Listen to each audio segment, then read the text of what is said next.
홍수 이후에 이어진 셈의 족보에는 또다시 바벨탑을 쌓는 죄악이 등장합니다. 셈의 후손 가운데 이에 동참하는 자들이 있었고 그로 인해 인간의 수명은 급격히 단축되고 말았습니다. 이러한 영적 암흑 시대에 하나님은 아브라함을 강력하게 호출해 내심으로 구속사의 시발점이 되게 하셨습니다. 오늘은 창세기 11장에 기록된 셈부터 아브라함까지 10명의 족장들에 대해 살펴보도록 하겠습니다. 노아의 아들인 셈은 이름, 명예, 명성이라는 뜻입니다. 그는 하나님의 명예를 위하여 충성스러운 삶을 살았을 것으로 추정됩니다. 홍수가 일어났을 때 셈은 98세였습니다. 셈은 아버지 노아와 함께 방주를 예비함으로 홍수 심판에서 구원을 받았습니다. 셈은 600세를 살면서 위로는 무두셀라와 라멕, 노아를 만났고 아래로는 22대 손 야곱까지 만났습니다. 셈은 자기를 포함하여 15명의 족장들과 동시대를 살았습니다. 셈에게는 5명의 아들이 있었습니다.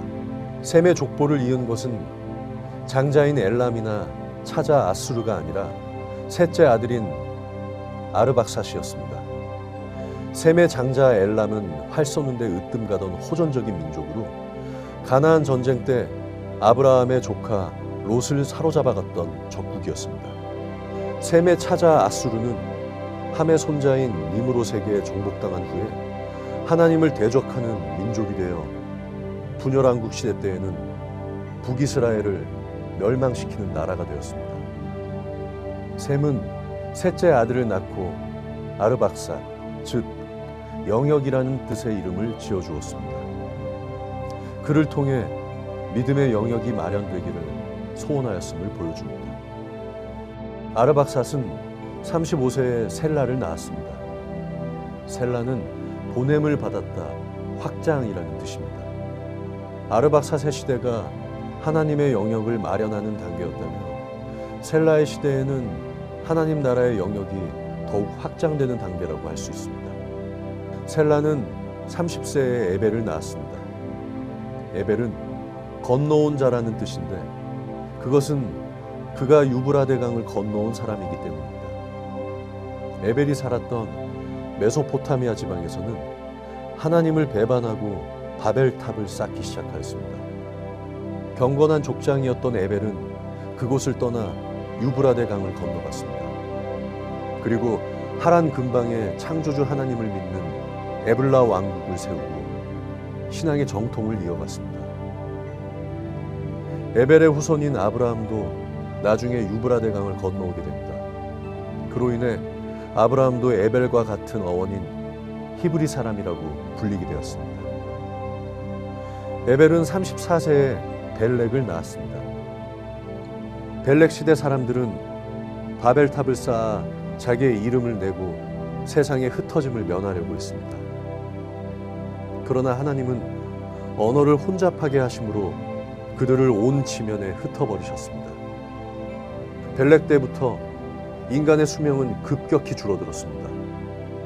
아르박삿, 셀랏, 에벨은 400세를 넘게 살았지만 벨렉은 239세밖에 살지 못하였고 그 이후 자손들의 수명도 200세 전후에 머물렀습니다. 그것은 벨렉 이후의 족장들이 하나님을 경외하지 않고 큰 죄를 지었음을 의미하고 있는 것입니다. 벨렉은 30세에 르우를 낳았는데 그 뜻은 친구, 이웃입니다. 바벨탑 사건 이후 말이 통하는 사람끼리 뭉치면서 다시 죄악의 공동체를 형성하게 되었음을 알 수 있습니다. 르우는 32세에 스룩을 낳았습니다. 스룩은 덩굴손, 매우 단단한 힘이라는 뜻을 가지고 있습니다. 자기 공동체를 더욱 결속시키는 모습을 엿볼 수 있습니다. 스룩은 30세에 나홀을 낳았습니다. 나홀은 콧김을 뿜다라는 뜻으로 그가 온 세상을 분주하게 다니면서 세상의 탐욕을 채우려 했던 사람임을 알게 합니다.